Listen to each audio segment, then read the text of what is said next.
Yo, what's going on, Senpai Squad? Welcome back to a brand new video, and today we've got the review for chapter 13 of Samurai 8, and wow, somehow Samurai 8 managed to follow up last week's absolutely just incredible chapter with yet again another very solid chapter. So let's go and see what you guys had to say about it.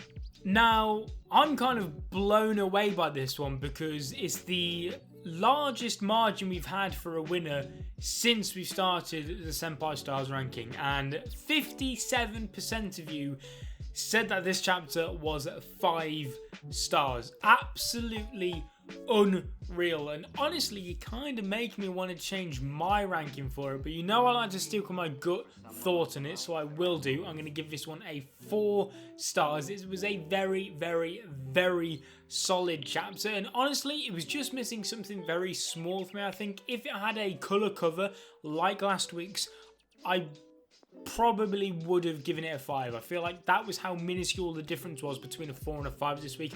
A lot of people probably won't agree with me on that, saying, oh well, a colour cover, it's not that important. To me it is. It's just something that adds to it, something with the art.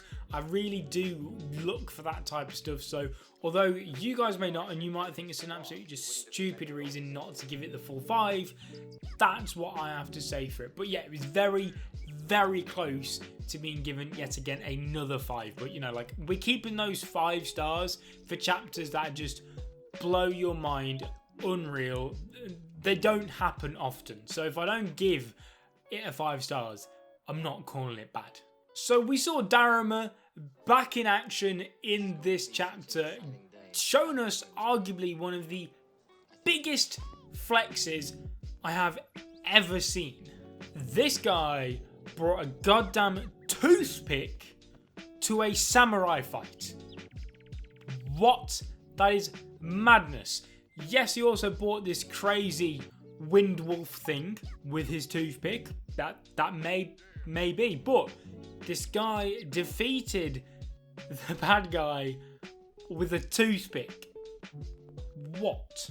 And with that toothpick, he was able to create a crater, a split down the earth. He created a whole new continent, essentially. It was unbelievable. You could see it from space. That was with a toothpick.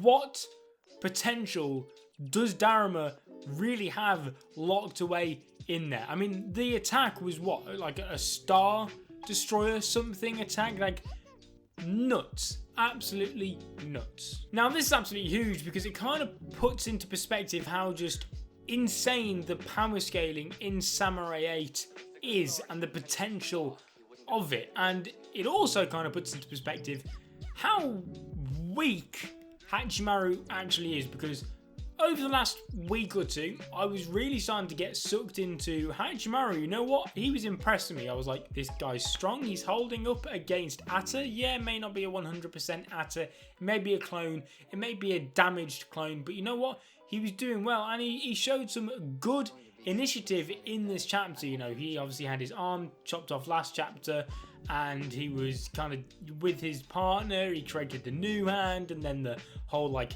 jet speed boost attack thing to equal Atta's power. That was good. I really thought Hachimaru impressed me, and then Daruma goes and does this, and it makes you think, okay, Hachimaru, you've got a long way to go.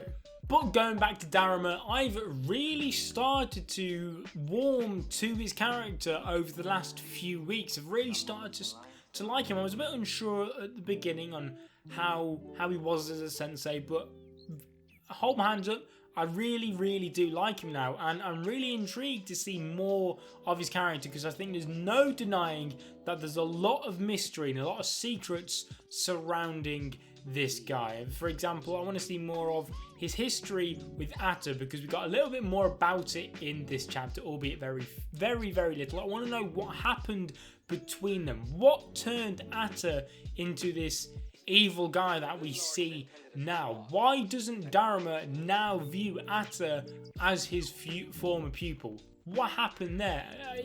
There's definitely something yet to be explored with him.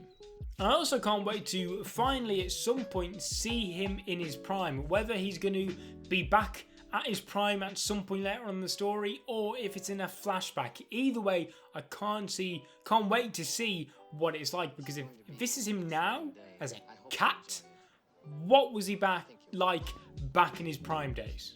But I think the most interesting thing to take away from this chapter by far was the reveal of Hachimaru's brothers, his heritage.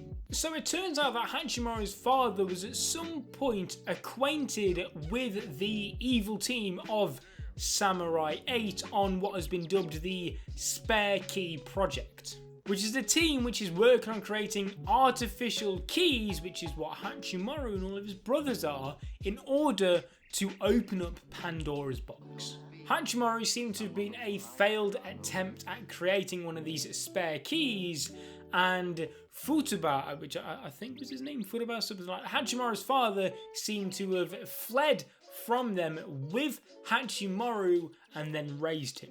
And we saw right at the end all of Hachimaru's other, I think, is it like 7 spare key, skeleton key, whatever they're called, brothers. And this is like one of the last things I saw coming, and it's got me absolutely just so excited for the next chapter, which unfortunately isn't next week. Jump is on a holiday next week. There's no Black Clover, no Samurai 8, no My Hero Academia, nothing. I don't know what I'm supposed to do next week, so to have to wait an extra week for that, it's going to be hard, but it's going to be worth it as well.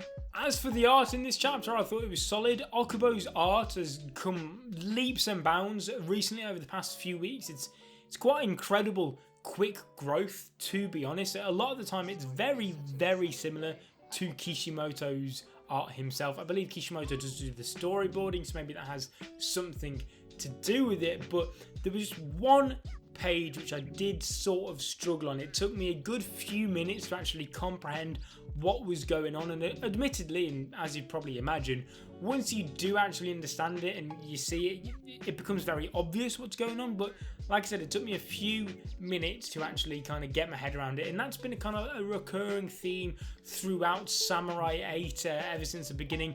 It'd gotten better recently, but this chapter, just sometimes there's so much going on that your eyes just struggle to picture it all together, which is why I'm really excited for the anime whenever that's going to be in the next couple of years, because that's when that type of stuff doesn't become a problem, and if anything, it becomes just stunning to see animated. But other than that, an absolutely solid chapter. Like I said, I had to give it a 4 stars. Kishimoto, you've been on an absolute roll over these past few weeks, and I think that the prologue is more or less wrapping up now. I think we'll only have a couple more chapters left maximum of this arc, unless the next chapter just reveals something crazily huge and we just keep going. But I don't think that's going to happen. I think next week's chapter is going to obviously, not next week, but the next chapter is going to carry on from where this one left off, kind of going a bit more into the brothers thing, but not too much, because you want to keep some mystery about it. I think the most of next chapter is going to be dedicated to Hachimaru's father's death, because it seems like there's no saving him now. So that's going to be, as weird as it sounds, it's something I'm looking forward to, but at the same time I'm not, because I've finally just started to like his character. But guys, if you enjoyed, leave a like on the video, subscribe if you're not ready to become a member of the Senpai Squad. I'll be seeing you guys in another video, but until then, peace. 執着の地獄がす寡黙なものおびき寄せられた神々の消し恐れを知らぬ剣が貫く目指す場所とはまだ見ぬ定め近づいてくる決戦の時